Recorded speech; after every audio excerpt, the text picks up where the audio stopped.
Alright, I realize it's been quite some time since my last video now, because basically, I've just been completely captivated by Heart of Thorns, so I figured I'd tell you guys my Heart of Thorns story so far, followed by my impressions and thoughts.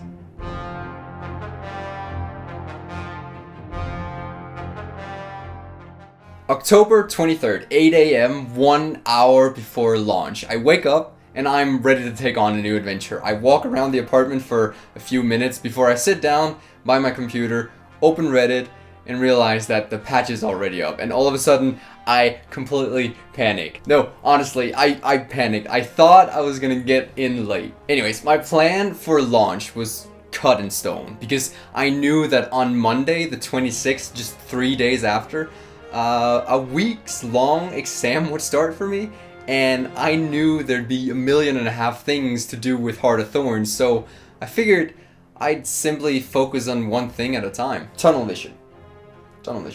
So for me, the first thing to get out of the way was rushing to Fractal level 100, because as many of you know, I've always had a great passion for Fractals, so what better way to start off the expansion, right? I had my party ready, plus there were a few other parties formed in my guild who were doing the same thing. Some friendly competition never hurt anyone. So for the next 22 hours, we struggled. As you all should know by now, the fractal scaling basically just involved higher and higher toughness on the mobs, meaning every single thing from that basic veteran that you usually just trample over to the final boss took forever to kill. Our biggest problem though was the increased agony amount that we suddenly needed as we got higher and higher in the levels. Not only did we need to shell out huge sums of money to purchase the infusions right away, we also needed the mastery to even attune the rings. And so because fractals gave horrible amounts of XP for the time invested, we quickly had to come up with ways to farm the fractal masteries to even be able to progress the levels. Now, before you all sneeringly shout CUF farm, I'd just like to point out that at the time the CUF farm hadn't become a widespread thing yet. We basically didn't know about it, so we came up with the idea that we were just gonna do a raw for hours on end. Anyways, 22 hours of ups and downs, highs and lows. We end up having to call it a day on level 91. We'd hit a wall. We were too tired, exhausted, and so we decided to finish it on Saturday instead. Done, finito, over and out. Honestly, the entire rush to 100 was an amazing blast to try, but really, it was probably mostly because it felt like a race. The question of who would get there first was always in our minds. Congrats to Snowcrows, by the way, for accomplishing that feat before us. That was an awesome feat. Looking back at it, the fact that each fractal at the end could take hours to complete is only fun once, since after the rush was done, we realized how tiny the rewards had been for said challenge and still are to this day. I personally don't regret a single minute of the whole rushing to level 100. We had a blast getting there, but ever since I got to 100, the only fractals I've been doing are the daily recommended fractals to get the pages to complete ad infinitum, even though I'll probably skin those big ass wings over with something more decent. Now, I won't spend too much time bashing the fractals, since to be fully honest, the lack of rewards in fractals are personally the least of my concerns with that content. ArenaNet said that they're dedicated to improving fractal rewards, and that's all good, but their decision on changing the toughness scaling seems to only create a baseline of difficulty on fractals above 50, which is pretty darn stupid if you ask me. What is the point of having increasing levels, advertising increasing difficulty, if we have 50% of the levels being baseline, except for the money you'd have to shell out for the infusions needed? Anyways, enough about fractals for now, since that definitely is something I'll be discussing with you guys more on a later date. So after my Fractal Rush, I decided to create my Revenant. Finally, I got to play it. This was on Saturday, by the way, and within 21 hours of gameplay, I had gotten 44% map completion and I had unlocked Herald. This is all waypoints, all hero points in Corteria, as well as Verdant Brink and Auric Basin. And then on Tuesday, the requirements for elite specializations had apparently gotten too much rage and hysteria going within the community, so now I have about 400 excess hero points on my Revenant. It took me 21 hours for a completely new characters to get the elite specialization. That's all I'm gonna say. Anyways, hero points aside, I knew from the very first time the mechanics and the concept of the Revenant were announced that it was going to be something I'd probably enjoy, but I had absolutely no idea that I was going to completely fall in love with it. As of right now, at this point in time, I have approximately 190 hours on my Revenant. It is the profession for me, the only profession I will play. It has everything I ever wanted in a profession. It is fucking amazing and I love every part of it. The devs at ArenaNet really outdid themselves with this one. So thank you, ArenaNet, for creating this fantastic thing. Now, with just Fractals and the Revenant throughout the weekend, I barely slept. And so on Monday, for the start of my exam, I had literally had 3 hours of sleep. I rolled out of bed, grabbed an energy drink, and slept through the entire train ride to my university, sat through the final lecture, got the assignment, slept through the train ride home, and dove back into Deroir right as I came back home. I know, I'm a nerd, don't judge me. My next goal was to max out my mastery level. So all throughout the first week, I was basically sitting with my work laptop in between my gaming PC and myself, trying to accomplish both things at the same time. Within that time frame, I worked tirelessly to get mastery points, farm XP, experience the maps, and write my exam. Now, let me tell you, the hardest part of all those was actually just getting the mastery points. Not even joking. By Friday, I had completed the storyline, even though I had actually wanted to wait till after I had maxed my mastery, but I felt forced to get those easy mastery points throughout the story. I'll touch more on my thoughts on the story in a bit. By Saturday at 8 p.m., I was done. Level 161. Freedom. By that point, I was so tired I looked like trash. I literally looked like trash, completely dead. So I went to bed and slept for 13 hours straight. Woke up and finished my exam throughout the day and turned it in at 8 a.m. Monday morning. What a weekend. That was arguably one of the longest weeks of my life, but damn, it was fun. Fractal level 100, mastery level 161, Revenant fully maxed out, and it had only been a little over a week. Finally, I could let go of my tunnel vision and just play whatever I felt like.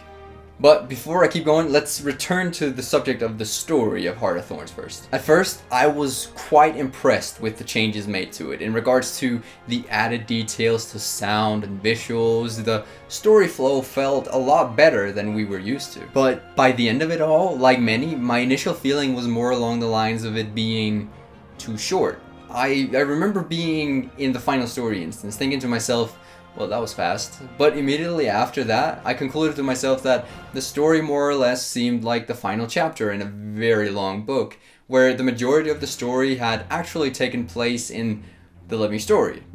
I felt like I could live with that. Next thing I thought heavily about was the super generic and very tiny visual representation of Mordremoth's ego, which we fight at the very end. It made me feel, I don't know, just meh. It wasn't fulfilling seeing such a tiny dragon. It really wasn't. I could see the point in them making it smaller so that the instance could be a lot more engaging, but still felt meh. The story was alright, though it was filled with missing parts, oversimplifications, and, as Mr. Wooden Potato so elegantly put it, the ending of the story relied too heavily on the plot device known as Deus Ex Machina, which I find to be a disgusting way of telling a story.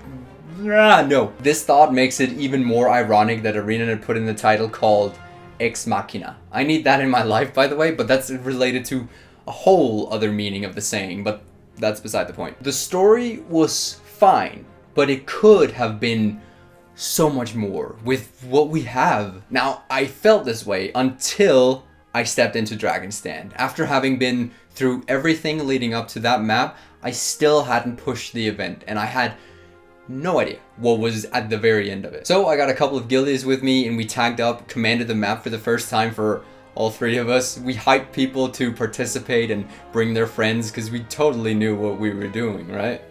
Rule number 1 of success, just wing it. First time commanding the map and we get to the very end, to the dragon's domain, and see this giant dragon rise out of the fog. I was blown away. We all completely lost it and forgot every bad thing we'd ever spoken about the ending of the Heart of Thorns story. The final boss fight was one of the coolest fights we have ever seen in Guild Wars. And that was just beautiful. Perfect addition to the entire story. We've been waiting so long to have a decent dragon fight, and ArenaNet gave it to us. Given some time, rest assured I obviously haven't forgotten about the parts of the story which I felt were still lackluster, but Dragon's Stand made me realize something. ArenaNet are trying and have been for a long time to become truly innovative with their storytelling, to the point where it's turned into more than just a simple gimmick. For a long time, we as players have been somewhat conditioned to assume that the story and the gameplay essentially are two different concepts. Most of us didn't regard the open world adventure, the meta event chains, the ambient dialogue, and the hidden notes, signs, and areas to actually be a part of the overall story. It's something ArenaNet have been pushing for a long time now, to create a living and breathing world where everything is connected. That's why the maps are built the way they are. Verdant Brink is all about gathering our forces, re-establishing a foothold after we've been completely destroyed. Auric Basin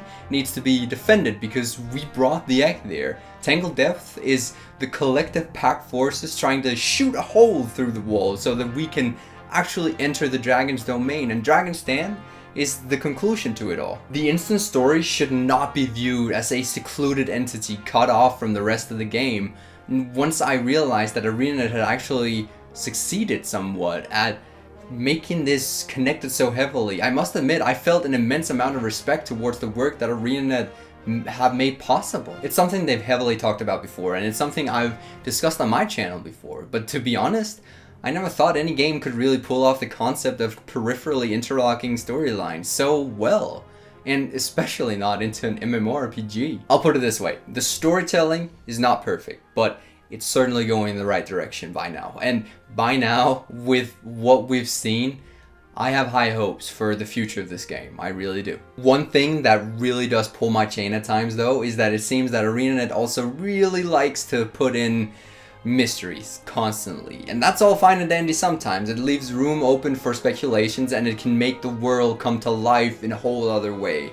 But for real, they cannot keep adding to the pile without ever ending anything. My only hope on that front is that they've deliberately saved most of these hot topics for Season 3 of the Living Story. One can hope, or perhaps we'll just never learn who E really is, and whether or not there was actually something deeper about Scarlet. Well, after all the big things were out of the way for me, story, fractals, masteries, Revenant, I decided to dive into the different achievements, collections, and so on. So by now, I have nearly all bladed armor pieces unlocked, nearly all chalk weapons and exalted weapons unlocked, along with nearly all laystone armor pieces. I've finished a full precursor collection and gone through several of the first tiers. I've of course unlocked all elite specializations and am only missing the plated weapons for 6 of the 9 specialization weapons. I've gotten gold on all but 2 adventures, the Scrap Rifle adventure and the Haywire Punch-O-Matic. Fuck those things. Finished all story achievements, completed nearly all map specific achievements on all Magus Falls maps except for the 2 adventures in Tangled Depth. And yeah, I believe that's about all I've accomplished so far. One of the only things I've really got my eye out for currently is the raid coming on Tuesday, which I really hope will kick off another extremely interesting race. But this time, let's hope for better rewards, shall we? Bottom line, I am overly satisfied with how Heart of Thorns turned out. It brought with it so much needed content, rewards, challenges, and adventure, just in general, to the point where after 3 weeks of constant gaming, I still have not completed close to everything. My only real quarrel with it is the main story, to which I really hope ArenaNet are simply holding back on till Season 3. Then again, they still did manage to add quite a few juicy mysteries and some mind-spiking details to the world as well, many of which I've honestly been dying to talk with you guys about. But for now, that was my Heart of Thorns story. I'd love to hear you guys' story. How have your weeks been in the jungle? Now excuse me as I jump back into Tyria. Thank you all for watching. Until next time, I will see you in the mists.